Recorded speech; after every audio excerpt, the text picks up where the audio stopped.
Hola, eh, vamos a entrar a el segundo tratado sobre el gobierno civil de John Locke y voy a intentar hacer algo un poco diferente. Voy a tratar de comentar menos yo a Locke y tratar de rescatar sus eh,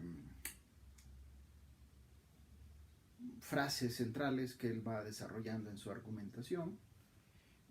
Espero darle cierta coordinación, cierta congruencia y vamos a ver si funciona. Y si acaso hago algún comentario será un poco al final. Voy a empezar con un párrafo limitado, ¿no? De la página 3 a la página 32-33. Son los primeros 4 capítulos nada más. Y yo sé que ustedes tienen el texto y que lo pueden entonces más o menos cotejar y checar. Ok, capítulo 1. Ven, y si recuerdan de los 2 capítulos previos, la primera preocupación de Locke es preguntarse por cómo surge el gobierno y el poder político. Una típica pregunta de filosofía política, ¿no? Y lo primero que se debe aclarar, piensa Locke, es cuál es la especificidad del poder político por sobre otras formas de poder existentes. Entonces vean cómo aquí estamos hablando de hace 500 años, no es la típica idea del poder de dominación de Max Weber y se acerca mucho más a una concepción jurídica.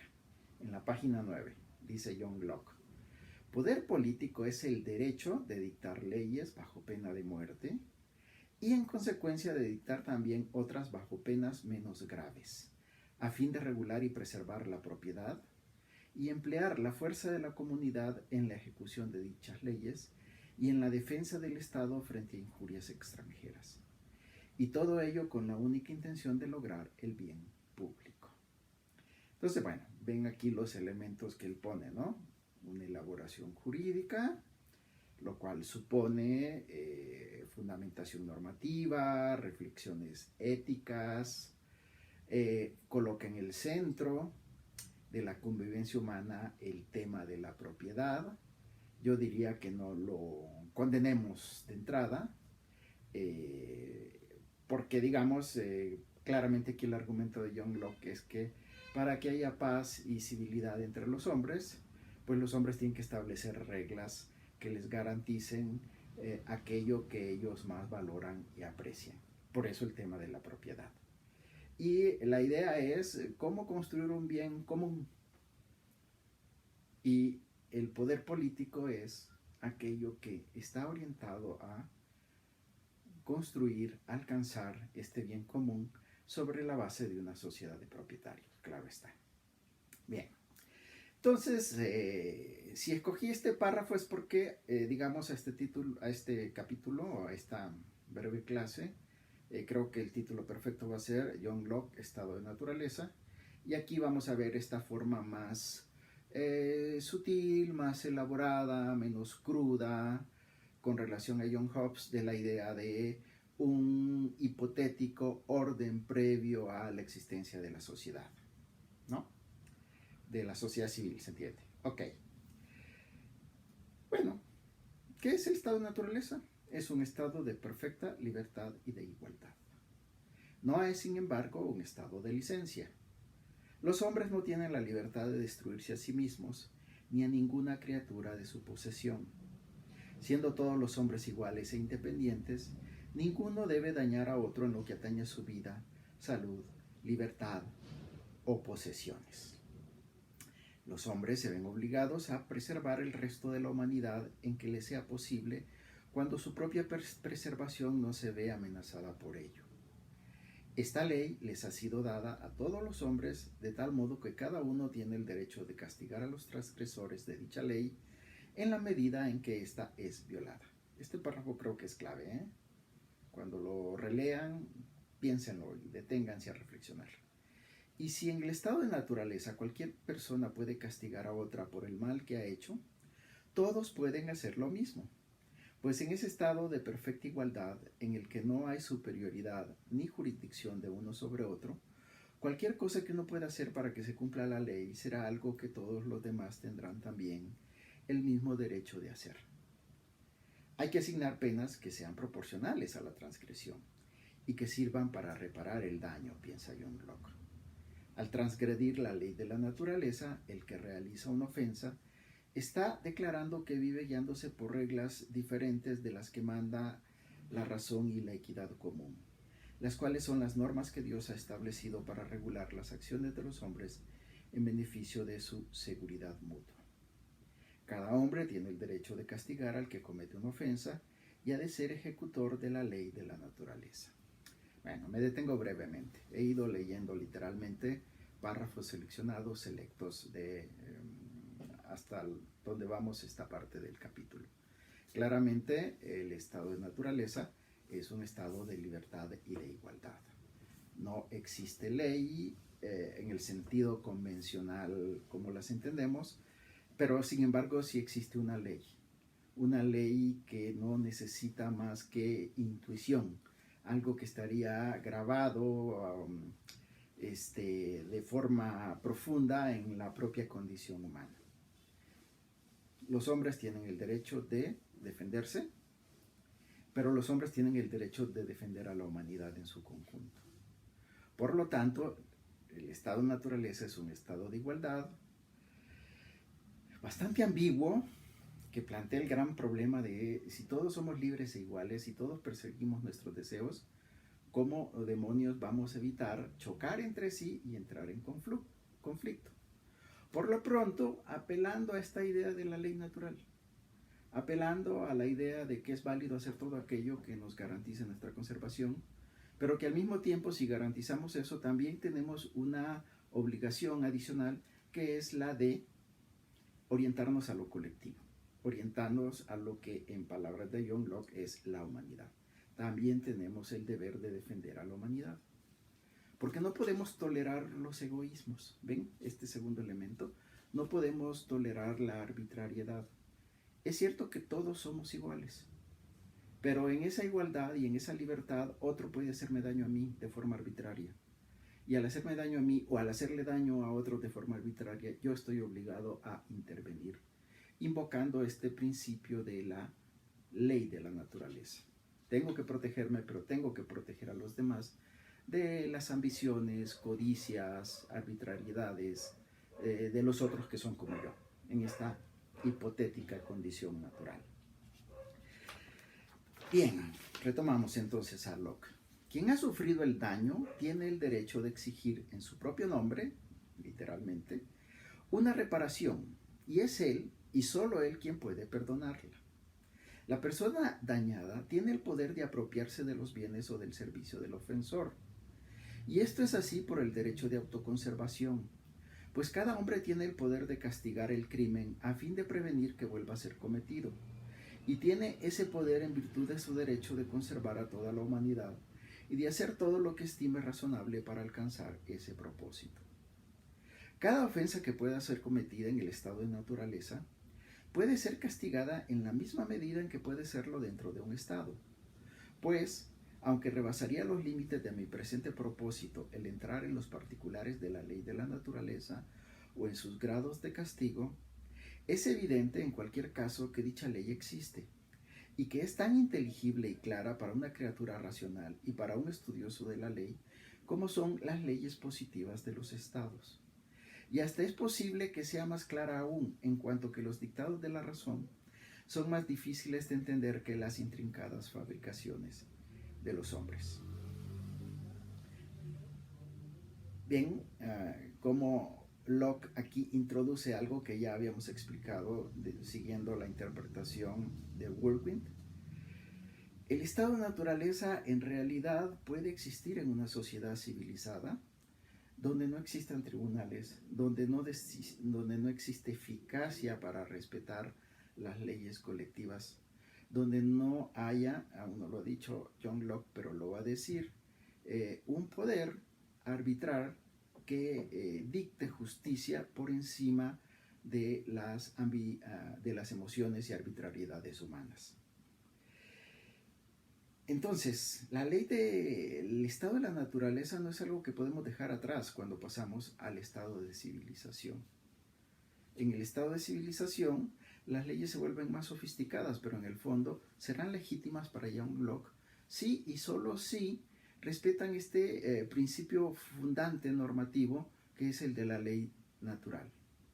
Defenderme a mí mismo, quien me agrede, quien me ofende, quien me agravia, me da el derecho de actuar en correspondencia y de forma proporcional a ese agravio para buscar mi reparación, mi desagravio.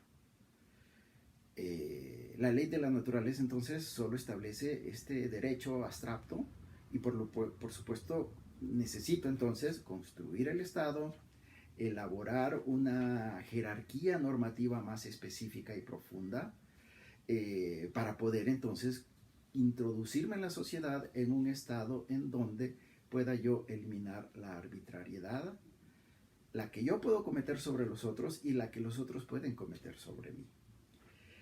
Dice Locke, es decir, Locke acepta la objeción a la ley natural que sostiene que no es razonable que los hombres sean jueces de su propia causa. De ahí deduce que la solución para evitar tal objeción es la construcción de un gobierno civil que se encargue de administrar la justicia, ¿no? Esta es la diferencia entre la sociedad civil, la sociedad civilizada y el estado de naturaleza. En el estado de naturaleza existe Estado, existe gobierno, existe derecho, existen tribunales, existen jueces, existen intérpretes imparciales, y esa es toda la diferencia que existe entre el estado de naturaleza y la sociedad civil. Obviamente no es fácil construir una sociedad civil, es un proceso civilizatorio. Aquí, haciendo filosofía desde la abstracción, parecería que es solo voltear una página. Obviamente Locke no lo está concibiendo de esa manera. Entonces, bueno, ya hemos llegado a este punto. La diferencia entre la sociedad civil es que en ella hay un gobierno civil y en el estado de naturaleza solamente hay la apelación a encontrar dentro del uso de mi razón el principio de la ley natural. Dice Locke: concedo sin reservas que el gobierno civil ha de ser el remedio contra las inconveniencias que lleva consigo el estado de naturaleza, las cuales deben ser ciertamente muchas cuando a los hombres se les deja ser jueces de su propia causa. Pues no es fácil imaginarse que quien fuera tan injusto para cometer una injuria contra su prójimo sea al mismo tiempo tan justo como para castigarse a sí mismo por ello. ¿Dónde pueden encontrarse hombres que existan en un estado natural así? ¿Existieron alguna vez? Locke se responde afirmando que el estado de naturaleza existe y subsiste ahí donde no hay un gobierno civil. Sin embargo, recurre a la idea de pacto y expresa: no todo pacto pone fin al estado de naturaleza entre los hombres, sino solamente el que los hace establecer el acuerdo mutuo de entrar en comunidad y formar un cuerpo político. Los hombres se hallan naturalmente en un estado de naturaleza y en él permanecen hasta que, por su propio consentimiento, se hacen a sí mismos miembros de alguna sociedad política. Bueno, me detengo brevemente. Ven, aquí hay una diferencia con Hobbes. John Locke no está enfatizando tanto los términos del pacto, los contenidos del pacto, qué significa entrar en un pacto. Todo eso lo da por evidente, porque le parece que el pacto es simple y sencillamente un instrumento que conduce a esto, a la creación de las condiciones en las cuales los hombres establecen reglas que regulen su convivencia bajo ciertos, no lo dice él así, pero en el fondo es eso, ¿no? Bajo ciertos principios de justicia. Él apela más a la idea de imparcialidad, a la idea de parcial e imparcial, a la idea de que yo voy por la vida actuando conforme a mis emociones y mis deseos, pero eso me impide ser imparcial. No puedo yo ser imparcial. Y obviamente si voy a entrar en este mismo contexto con otros que se comportan con el mismo mecanismo, con la misma lógica, inevitablemente vamos a terminar chocando. Ven como, a diferencia de Hobbes, John Locke no está enfatizando tanto este componente de que el hombre es el lobo del hombre, pero en el fondo le parece que esto es así, que es evidente, que sin un mecanismo que ponga las cosas, digamos, en su justa proporción, en su justo sentido, sin un juez imparcial, los hombres no pueden subsistir. El estado de naturaleza sería una cuestión endeble. Y como ven, para él el estado de naturaleza es por supuesto un concepto hipotético, pero él mismo dice, pero puede ser real en el sentido de que, aunque desde el principio de los tiempos ha habido algún tipo de elemento parecido a lo que hoy es el Estado, el derecho, los tribunales y los jueces, en la medida en que toda esta estructura civilizatoria es ineficiente, es incapaz de cumplir con las tareas para las cuales ha sido creada, en ese mismo sentido, el estado de naturaleza está presente, está ahí. Por eso, en una sociedad con Estado con tribunales ineficientes, sin la existencia de leyes imparciales, en ese sentido, en esa misma sociedad, en ese mismo orden, puede subsistir con distintos grados el estado de naturaleza con todos sus inconvenientes. Por eso él distingue entre estado de guerra y estado de paz. Lo checan, es lo que empieza a señalar en el capítulo 3 del estado de guerra. Es un estado de enemistad y destrucción. En el fondo vean esta descripción más cruda del estado de naturaleza. No es solamente un estado de licencia en donde todos somos libres e iguales. El estado de guerra también subsiste en el estado de naturaleza, en un estado de enemistad y destrucción. Se declara mediante palabras o acciones. Tiene una premeditada y establecida intención contra la vida de otro hombre. Pone a éste en un estado de guerra contra quien ha declarado dicha intención. Es razonable y justo que yo tenga el derecho de destruir a quien amenaza con destruirme a mí, dice John Locke. Y continúa, quien intenta poner a otro hombre bajo su poder absoluto, se pone a sí mismo en una situación de guerra con él. Aquel que quiere ponerme bajo su poder sin mi consentimiento, podría utilizarme a su gusto en cuanto me tuviera, y podría asimismo destruirme en cuanto le viniese en gana. Otra forma más, no sé si elegante, pero una forma diferente que describir con la crudeza lógica implacable de Thomas Hobbes el estado de naturaleza, ¿no? En John Locke. Aquí tenemos la clara diferencia entre el estado de naturaleza y el estado de guerra, y a pesar de que algunos los han confundido, se diferencian mucho del otro. Pues el primero es un estado de paz, buena voluntad, asistencia mutua y conservación, mientras que el segundo es un estado de enemistad, malicia, violencia y mutua destrucción. Propiamente hablando, el estado de naturaleza es aquel en que los hombres viven juntos conforme a la razón sin un poder terrenal, común y superior a todos, con autoridad para juzgarlos. Pero la fuerza o una intención declarada de utilizar la fuerza sobre las personas de otro individuo, allí donde no hay un poder superior y común, al que recurrir para encontrar en el alivio, es el estado de guerra. Y es la falta de oportunidad de apelar lo que le da al hombre el derecho de hacer la guerra a un agresor, incluso aunque éste vive en sociedad y sea un consuidadano. ¿Ven? Matices entre los autores en la forma de construir su argumento. El estado de guerra es diferente al estado de naturaleza. El estado de naturaleza tiene todas las virtudes de lo que sería una especie de sociedad anárquica, y el estado de guerra tiene todas las desventajas de lo que sería un estado de naturaleza hobbesiano, ¿no? El estado de guerra es el estado de naturaleza hobbesiano, y piensa John Locke que el estado de naturaleza es toda virtud, es toda espontaneidad. Pero los dos conviven, y dado que los dos conviven, ¿no? El elemento primordial que de este racionamiento extrae John Locke es de que los seres humanos, si somos animales sociales, como había pensado Aristóteles, necesitan, para hacer valer esa condición de socialidad, apelar a un poder superior. No utiliza esa palabra fea, leviatán, pero ahí donde no hay un poder superior y común al que recurrir para encontrar en él alivio, dice John Locke, es el estado de guerra. La falta de un juez común que posea autoridad pone a todos los hombres en un estado de naturaleza.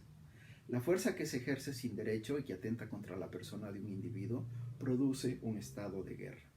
tanto en los lugares donde hay un juez común como en los que no lo hay.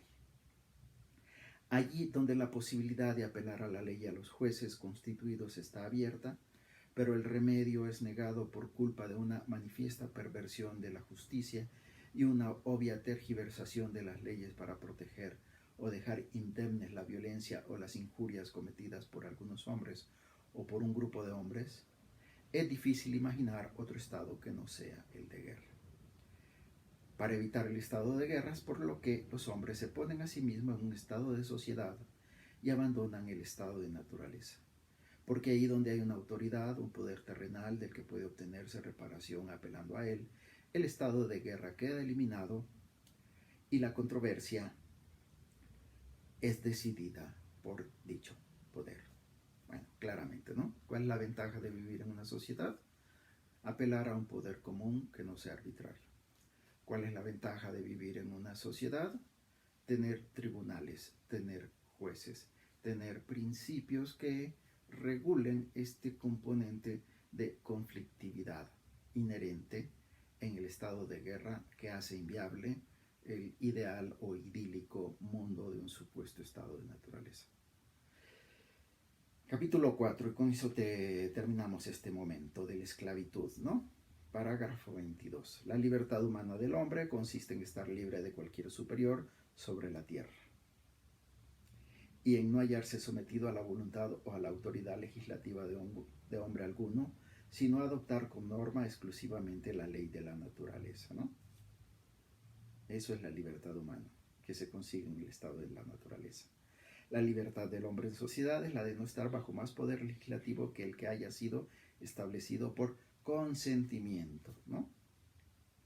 Aquí sí aparece ya más el elemento del pacto, por consentimiento en el seno del Estado, ni bajo el dominio de lo que mande o prohíba ley alguna, excepto aquellas leyes que hayan sido dictadas por el Poder Legislativo de acuerdo con la misión que le hemos confiado. Aquí hay un componente muy importante, ¿eh? Las leyes están para obedecerse, pero las leyes son legítimas solo si y solo si yo he dado mi consentimiento a ella. Yo soy libre de no obedecer una ley a la que yo no le he dado mi consentimiento. La libertad de los hombres, en un régimen de gobierno, es la de poseer una norma pública para vivir de acuerdo con ella, una norma común establecida por el poder legislativo que ha sido erigido dentro de una sociedad, una libertad para seguir los dictados de mi propia voluntad en todas esas cosas que no han sido prescritas por dicha norma. ¿Ven? Esa idea tan común que hoy tenemos. Podemos hacer todo lo que queramos, excepto lo que la ley prohíbe. Y tenemos que obedecer la prohibición de la ley si emana de un poder legislativo representativo legítimo. No aparece la palabra representación, literalmente, como hemos visto. No es que esté tratando de poner en boca de loco lo que él no ha dicho. Pero sin duda, John Locke no enfatiza demasiado estos componentes de cómo los hombres tienen que ponerse en común para pactar entre sí y dar paso a la construcción de un orden artificial del cual emanen las leyes. No enfatiza tanto estos aspectos, pero están claramente implícitos, ¿no?